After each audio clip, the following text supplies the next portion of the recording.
Malalau malia ho eiki mo e lelea tonga ko toape. Whiwhege te tairi lepe ki mo tolu ki ho mo unio ngongo mo le toka ma awhaka televisione tonga ki he houani. Wakai ke ulu i o ngongo. Whakangatangata e whamatala o tuki tua, whikau ake me whato tolo ki he tupu anga e mate kuia a tara noa le moto o hala o wawe.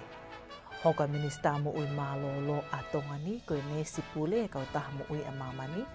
Pe au kei whakahau mai pia ngai tokoni me to au pule anga ki ngai whamiri na awisia e nau mui me pā am o ngāwhi hunga tonga hunga hapai. Ka wakai lewa eni ki he whaikiki.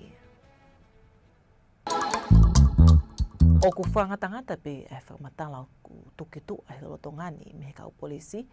Whikau ake me kei lele ai whakatotolo whikau ake me tupu anga e mālolo a tala noa le moto o hala o wawe. O kole me he kau polisi ki he kakai whanua ke nau whetu utaki ange o ka paung nau maa whainga whamatala e tokoni ki whatotolo pa ke whaapapai e pekia me whamili pehe ke nau ngawe o kwhai. Koe e riani whoki o kui kai ki te whakataptapui pe ta pui hani ihi o ku nau whanonga mai ki heni koe o hi ko aniawhi pene tuka toi a hono tapui koe ki kakai whanua ke nau lava mai koea ki he matatahi koe ni pe ko e lia koe ni. Maina whoki koe wheitu ai ni koea na e mao ai koea ai sino o e matapule na e kumi talo ni pule mihi aho. Pe koe whiawhi pule lulu koea ai wike pu osi. I he kole koe whamiri ke whekumi e kau polisi me ngahi kupu wheko aki ki he sina koea o i pekia ko tala noa le moto tau tolongu mani ma me hala o wawe ane talo ne pule i he e whiawhi pule lulu e wike ku osi. Whafuafua ki he taimua tā koea aniawhi na e malawa ke mawai ano sino me he e lia koe ni. Hiria me ka kātou wike taha a ene puli koea i tahi. Aia koe whamatala koea nei whaha me ka polisi. Koe whamirina nau pehe na e puli a he pekia. Hiria ene kawato ki ha whiohi anga whawhiewhia i he taha ngahi e ria hula hula koea i he wheitu koe ni i mauwhanga. Pea na e malawa ke tok mauhaki a hono sino i he hoata e whiawhi koea aniawhi. Pea kehi e loto ngani o ku tuku atu e ta pou mo i kole mei he kau polisi. Koe hi koe perepere ngesi koea ka vingani tau te whito koea ki he e whamiri o pekia. Ke malawa ke nau malu i ai whamiri mei he ka vinga koea ulotonga tu whakiholo i he media wha sosiale. Aia ku iai ni ihu nau tāpalasia ai ngai whamatala koe tuku hake o ne tuku hifo i ai whamiri o pekia. Ka behike ngahi whamatala tuku hifo ku ne malawa ki ni tāpalasia ai ngā awi koe whakahoko he kau polisi i he loroto ngani ki hono whatotolo i e tupu anga koe ai mālolo ai pekia ai ko talanoa le moto tau tolongu manima mei hala o wawe. Mei he wafu tui mata moana pea maaionga le teo ma televisione tonga, ko Amalia Kutenbeo. Ko While Minista mo ui mālolo, aia ko toke tā Amelia fuha amango tu i pulotu, koe nesi pule e kau taha mo ui a mamani. Koe kau taha mo ui a mamani, koe sino ngāwi e kau taha ngai puli a whakataha pe koe UNA, o ngau ngāwi ke he mo ui lelei, me ka venga o whekau aki mo ui lelei ke he kotoa ngai whanua o mamani. I e whaumatala ai kau taha mo ui a mamani pe WHO, kono whili eni o toke tā Amelia tui pulotu ki lakangani, tēne tokoni ai ki hono tanu maki pou i, mono toka ngai kina o i kau ne si pehe ke kau maa uli o i kau taha mo ui a mamani. Ke whapapau i, o gnau whaau ngā i lelei ai tau kei me poto i ngāwe o gnau mau, ki hono whamalohia o i ngāi whaunga ngāwe ki he mo ui lelei. I kai ngatai ka ki te whamalohia mo nau whatongi a te whito, ko no toka ngai kina o i kakai whaingata i a whakaisino mo i kau mahaki, pia ke au e nau ngāwe ki he kakai i ngai toko i kolo ke nau o ngoi o nau kau i he lau. I whamatala tare kita seniare o kau taha mo ui a mamani, ko i laka wha o ko eni o toke tātu i pulotu e kai tāwhatape e ne toka ngā, ki hono whakakato mo whamaa apo opo ngai whiema o vivili o ki kai maku pusi i he ngāwe koe e kau ngāwe ai ngāhi potu ngai mo ui whamamani lahi. Ka kune te tokanga whoki ki hono whapapau i, o ko mau he ngai potu ngai mo ui e ngai tokoni o kunau whiema o pehe ke ngai ngāwe o kuto tonu ke whai. Kei ke he ko toke tā Amelia tui pulotu koe fuafua minista whiwhineia ki he potu ngai mo ui i tonga, kāna ane os hokope ki mua koe nesi pule i he potu ngai mo ui a tongani. O ku whatoa ngai e he kaptaha mo ui a mamani e ngawe mātia ki a toke tātu i pulotu i he malae o e mo ui tau te whita ki taimina ane hokwai ke minista mo ui a tongani. A eni ngawe oskia velenga whakataha me potu ngawe ke tauta ofi mo tata puni, ha whainga maali ke i tongani ai vailasi oi COVID hi tāhiwa. Ne whamalo ia he kautaha mo ui a mamani e potu ngawe mo ui mo pule anga, i ngahi tari whawawe ni nau whai ki hona whapapau i, o ko malu ai kau a whanua me he mawhola whamamani lahi ai COVID hi tāhiwa. O kulotonga a lea ngai potu ngawe a puli anga ki he tuunga nea o kia e whaifatongia o tauni, me ngai whengataa na whihanga ngai mo e puli anga i he palani whafonua wa noa woa. Kai whakataha o e tolu koe ni o te tāki he wa palani whafonua mi ofisi o e palemia. Kai whaiki ke tala noa koe ia ki he houani mo sinolita tu i vai. Ko e kau whakafofonga e ni mi ngai potu ngawe e wofulu tupu e puli anga, i he whale whakataha anga wha o ni loa. I hono alea i e palani whafonua wanoa woa mo e tuunga o kua o kia e whakakofatongia e potu ngawe taktaha i he nea o mai ke whaka o singa o tau. Ko e tau mua ke wakai ki he ola o ngā ue tālu me sanuari, ko e ngahi mata vai mo e ngā ue ke whakalelei i koe uhi koe tau fo'ou. I he whakamatala me he ofisi o e palemia, ko e whakataha angani ko e whainga maali e ia ke kautaki ngā ue o e puli anga, ke nau whewahe aki ai ilo mo e tau ki ngā ue, pia me iai ke kamata ai mape hala whanonga ke he tau fo'ou. Mahino ke tau ni ko e tau whaingataa ke he whanua whakalukufua, pia ku kei whakake a ke whanua me iai, pia ku whai ai tokanga ke he tuunga ke e ngā ue puli anga i he vai i tai me whakake ake mo e panga tokoni o kwhia mau. O ku kau e whataha angare ngai hoa ngā ue atonga i muri, o hange ko e wa ngā ue ai kautaha e ngai puli anga whakataha. O ku walea ia ngai whonga ngā ue ki ha whengawe aki waofi i he kahau, o tau te whito ki ngai ngā ue ki he kole me ngai potu ngai a puli anga ki ngai sino ngā ue whawaha a puli anga ni. I he kakato e whakataha aho e tolu ko e ni, ko e whaka amu, e te leleang e plani ngā ue o tau te whito i he teu atu ki he tau fo'ou. Ko e wakai ki ngahi mālo hinga i potu ngā ue taktaha i he nau fuafatongia, pia ke whakaivia ia, pe he ki ono toi whakaivia ai whaunga kole tokoni me toa puli anga, ko e hui koe langa whakalakalaka o e whanua. Na e kamata e whakataha lahi whakata uko e ni aniafi ai ane me ai a eiki palemia hua kawa me liku o whakamanatu ki ngahi potu ngāwe ai puli anga a ho nau whatongia ma ai kakai o e whanua. Nā ne whamamawha ia e mahu inga o e palani ki ngā wei, ko e ui ko te lahi ange nunu a kovi mo i haha ai whililiwaki o ea, pia we sia e mo ui a kakai o hange ko e taimi e tahi lahi ai, mo i hake ngahi peau i ngahi e lia ma u lalo ange i tonga ni. I hene pehe lewa, ko i haa ai ngāwe ke whai ke malawa o matatari ai ngahi whaingata a ko e ni. Ko i haa ai ngahi ngāwe ko lawa o whakahoko, pia e anga whewheha ngāwe ke whakasii a ke ngai haa o whililiwaki o ea. Ko i ngahi whehu ia ne tokanga ke eiki palemia, ke ne tataki aki ai whakataha anga ko e ni. Ko e whakataha palani whafunua ko e ni e to kakatoi a pongpongi ai ak tataki pihe ofisi o e palemia. Mai ngonga le tio me televisione tonga, ko au Sinolita tu i vai. Ko e mo uilelei o i kai ke whangatangatai e mau e sino o ku mo uilelei. Ka au kau ke e mo uilelei o e ata mai mo e lau maali. Ko e tau mo e polo kalama whi au hi wike e taha aua ne ka kate wiko o si ane whalele pihe ngo mātu a tonga. Ko e whaka ai mahu ingo e mo uilelei i tonga ni. Ka koe tala noa ko ia mo Liliani Polutele. I e whamatala a Mary Nau ki he ngongo ai le dio mo televisione tonga, na e whakatau mua hono whotu o e polokalama ko i uhi ke ngahi elia kehe o e mo ui, e malama ke toko nia i he polokalama whamalohi sino o i kai ngatapi i he whakaholo o e sino. Ne kau ki heni a i kai tonu ke magatuunga e nau kawatu ko e pale. Neongo ko e magatuunga ia o i kawatu e toko lahi, ka koe whakaamu ke kei hoko atu pe e nau whahinga toonga mo ui, hili ai whiauhi. Wai ni ihu nau kau mai ki polokalama ma tuunga he whekau e toka o wa nau tunga nau mo uika tuunga whatu tā mai ki uwhai toka ma kehe. Kai kai ki nau whakaholo e tuunga koe e nau suka mo toto maalunga o hange koe ngahi maak tauhi koe ia e whakau tutu. Pe wai ni ihu nau kau mai, wai pe ni ihu nau mai kino pe nau tairiri ko nau hinga koe ngahi whatokanga e toka tā. Wai ni ihu nau kau mai ki polokalama koe ofa e mata e nau whanau, ofa e mata e whae.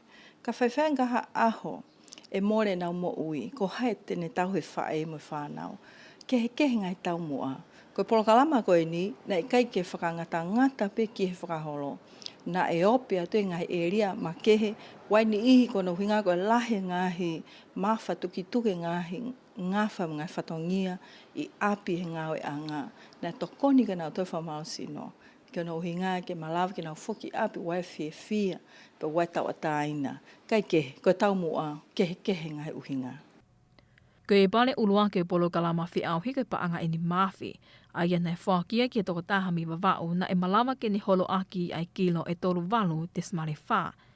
Ko e pale wā pa anga e wafi pe a tolu lewa ko e pa anga e tahawhi. Ko e wakai lewa ki e tau whaou ke malawa o mapule I e mao metako ni ke whawhe unga pe. Ko hia ku mahina o ki kai whe unga ai whamalohi sino. Mahino whoki ko e kawinga te tau eni na e tokanga kia I tale ki tā mo ui ko hiko whaha I tau kirismasi o e tau whoou. I e mahina o ku lahi pē ngāhi kātoa ngā mau me koni, ai e koni ke mau e ngāhi mahaki I kai ke pipihi pe NCDs, ai e na e toi whamamawha I pe eni e Mary Nau. Ko mau me koni ko pole lahi taha kono uhinga. O koe ke lava ke siawhi fo e hoa e watol, ko e hoa e tahe whamalo sino, o lava ke mau mapurei. Ko e foi hoa e watolo, o hia malama tō mapurei, e foi hoa e watolo. Ko e tau fo'ou, o wea tokanga makehe ke foi hoa e watolo, a ia o purei wha foi tui. Pe ene pehe wai wha amu e iai ai polokalama, ke lavei ai toko taha ko toa pe, mo anga ne whakaukau, mo ane wakai ke ne mau mea tokoni. Ko e mau mea tokoni o ko pehe, ko e pole lahi taha ke tonga. E kono uhinga wai ne kaunga ana ke anga e tau nofo whatonga, ko e ngahi kātoanga, tātou whito ke taimini, e ngahi taimi Krismasi, ngai whai aha maari mo mea ko ia, ko paupike kau ai mea toko ni ia, I he natula e tau ngā whatonga, ai mea toko ni. Kai ke, ko whaamu he tau who'ou, e iai pe, e kei lere pe, ai polokalama koi, e whahu whamasino, ka e toi ope atu, ke ato kanga makehe, ke ngahi e ria, o kai ke lawa ke mapure, e toko lahe nau pereti. Wai ai lawe e toko tahani, pea mo whai ai ke ni ihuna kau me ke polo kalama ko tui maha koe whiri lahi taha ko pereti. Pea koe tau mua ke tau who'ou koe pereti. Ko e polo kalama fi auhi ke nina e fuafua kawatu kengi toko tiau nong fulu topu. Ka koe toko wawalu pēna na wa o ke ngata anga he fi auhi o kau kiai ai ni ihi tonga mei Australia. O kutula veango fua tongani ki ngai to umahaki e to ka ikai malo e to unga wha mea toko ni me mo ulilege e kakai tupu me ngai haa me wheliuli waki o ea. Ngai peheta le ki ta mo uito ki ta asiale a kau ola ko yonga seki toa mahu inga ene pia aku tuula vela veili ke wisia lahi me ke wheliuli waki o ea he e malawa ke toa ngai to umahaki. Mali kitin beu mo talanoa ko ea. Ke o hike tu ulaweonga fua atonga ni, o toka ngai e potunga mo ui, ke tau hiki ha ke mateu teo e ka kai o whanua, ko toka teo ki he kaha u mo i ngahi, I whatamakawhai na tūna tene wesia ai mo ui ai ka kai. Ko hiri ai whakatuu I tō ngāni ai loki I whakasai nisi fo o I he whale mahaki I Vaiola, ane beheto I tā akau ola ko I ngahi tokoni ko I ni e ao ngaia, ko hi ko ngahi tō mahaki e tō I tō ngāni pehe ke kaha u. E kau whukenia he ngahi tōni mahu inga, ki he potunga oe ke whamalohi ia ke mateu teu. E tau tō whukira tohe e ria tō la veango fua ke ngata pefe liri wake ea. Ka koe taimi kou tō me ngahi maki whakaauhai mamani. O kumahino tonuangi koe tau o tau whatongia pe ke tau mateu teu. Ai au mahalo kumosi mea I pe whanongo pe he ngahi koi. Tem whakamamani lahi ko food security, koe health security. Ai ko ngahi mea ton ke mateu teu ke whanua ko tō pe ke mahino ki ai mea tokoni ki kakai, ki ai malu I o mo ui kakai. E koe mahu inga taha po ke kakai. Ai koe ko hinga pe e tau whanonga tau tolu ke tau whai tō pe he toki lawea. Ka koe hinga ke tau mateu teu. E koe ke tau ilo ia ngai tau whanonga. Ai koe taha pene ngahi ngā oi ke popo I fo I tau mua koe e self security. O whai he putu ngāo. Koe taha ngahi tau mua ngāue ki he e whakalakalaka o ku tuuloa pe SDG, koe hāmoe mo ui lelei o ku tuuloa, pe ke malawa ke malui ai nau mo ui me ngahi tau mahaki. Koe food security, ma health security e koe o palania e UN na.